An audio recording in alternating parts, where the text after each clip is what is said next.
deegaano badan oo ka tirsan gobolka Sool waxaa muddooyinkii u dambeysay ka jirtay biyo la'aan baahsan taasi oo saamaysay dadka xoolo dhaqatada ah ee ku nool miyiga guud ee gobolka Sool. Dadka ayaa waxa ay qayladaan u dirayeen bulshada qaybaheeda kala gedisan iyagoo ka codsanayay in la soo garab istaago kaalmo degdega. musharax xildhibaan Cabdulaahi Cawar Xaaji Xuseen oo ka mid ah musharaxiinta golaha wakiilada Soomaaliland ee gobolka Sool waxa uu deegaanka Saxadheer oo koonfurta gobolka Sool dhaca uu gaarsiiyay kaalmo shidaal ah taas oo ugu talagalay in lagu gurmado dadka xoolo dhaqatada ah.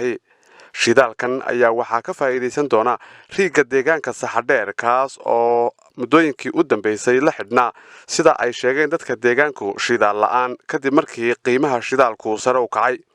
musharax xildhibaan waxa uu sheegay in uu uga gol leeyahay sidii uu dadka danyarta iyo kuwa xoolo dhaqatada ee biyo la'aantu ay salfatay uu gurmad u gaarsiin lahaa. mid ka mid ah wadayaasha gaadiidka deegaanka Saxadheer waxa uu sheegay in xaaladda biyo yarood ee deegaanadaasi ay haatan tahay mid aad u daran dadkuna ay u baahan yihiin gurmad kasta oo la soo gaarsiiyo isagoo ka mahadnaqay kaalmadan shidaal ee musharax xildhibaan Cabdulaahi Cawar Xaaji Xuseen uu gaarsiiyay deegaanka Saxadheer. musharax xildhibaan Cabdulaahi Cawar oo saaka noo dhiibay shidaal ugu wado degmada Saxadheer oo dhowr foosto qaybna leedahay booyado biyo dhaan u diray qaybna riigga Saxadheer loo wado oo isagu u dhiibay. musharax oo soo dhaweynana waa nin dhalinyaro oo nin shaqaynaya booyado badan ugu diray hadda oo ka shaqeeya hawdka biyo dhaana oo dadka abaaraysan ugu deeqay. haddii ay ku dhigo ninka waa soo dhaweynana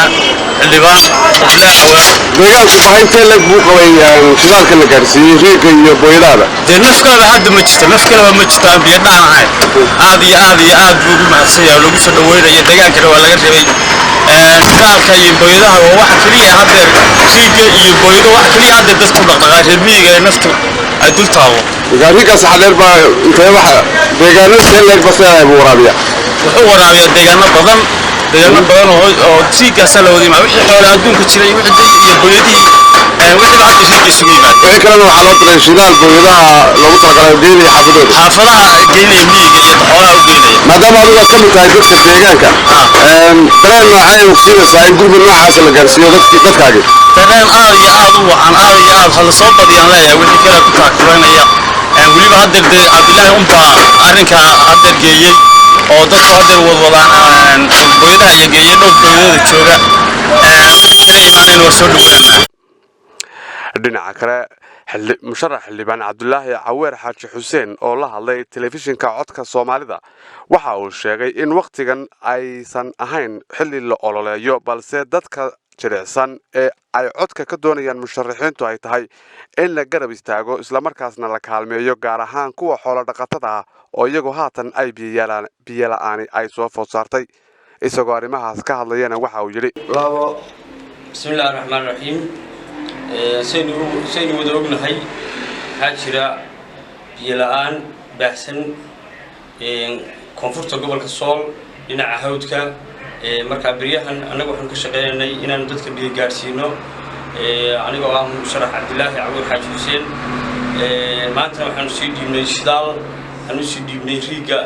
magaalada Saxadheer in dadka bulshada danyarta iyo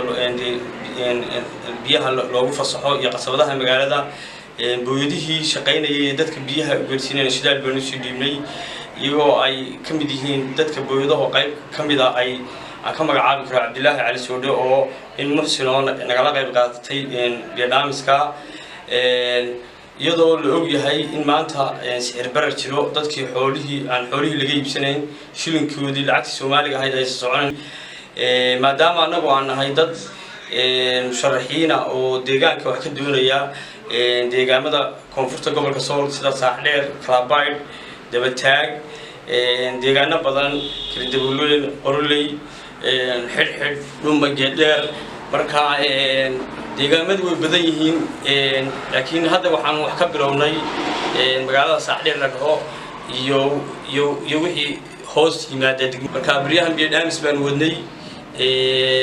dadka jilicsanayaan maanta dee xoolihiina laga iibsanayn baanu biyo dhaamis u wadnay dee mana aha olole laakiin waxay tahay inaanu dee dadkayaga isdhinac istaagno maanta dee mar hadday jilicsan yihiin xoolihiina laga iibsanayn inaanu dee waxqabadkayaga la dhinac istaagno oo maadaama ay bil Ramadaan oo bishii barakaysnayd lagu jiro bishii khayrka ay tahay in dadka dee la caawiyo tacaawunu cala albirri wattaqwa baa la yidhi ololana maaha marka waxaan leenahay musharaxiinta kale ee deegaanka ka soo jeeda dadka deentaynu intay jilicsan yihiin baa wax lala qabtaa la dhinac istaagaa waxaan oran lahaa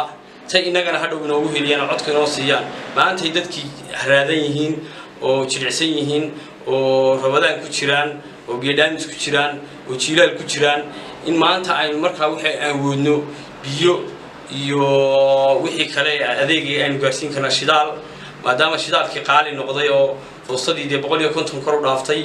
in wixii kale aynu gaarsiin karna shidaal iyo raashin haday qofkii heli kara biyaha booyadahaas booyadii waa $100 marka waxaan oran lahaa aynu dadka maanta aynu maanta barbar istaagno dadka biri ka maalinsa inoogu heliyaan oo codka inoo siiyaan dadka deegaanka saxadheer iyo guud ahaan koonfurta gobolka Sool oo telefishinka codka Soomaalida la hadlay waxa ay sheegeen in musharax xildhibaan Cabdullaahi Caweer Xaaji Xuseen uu yahay musharaxa kaliya ee tan iyo intii uu shaaciyay musharaxnimadiisa kaalmooyin kala gedisan soo gaarsiiyay deegaanadaasi kuwaasi oo u badan biyo dhaamis ay dadka deegaanku baahi weyn waqti xadarkan u qabaan Muhamed Cabdi telefishinka caalamiga Voice Laascaanood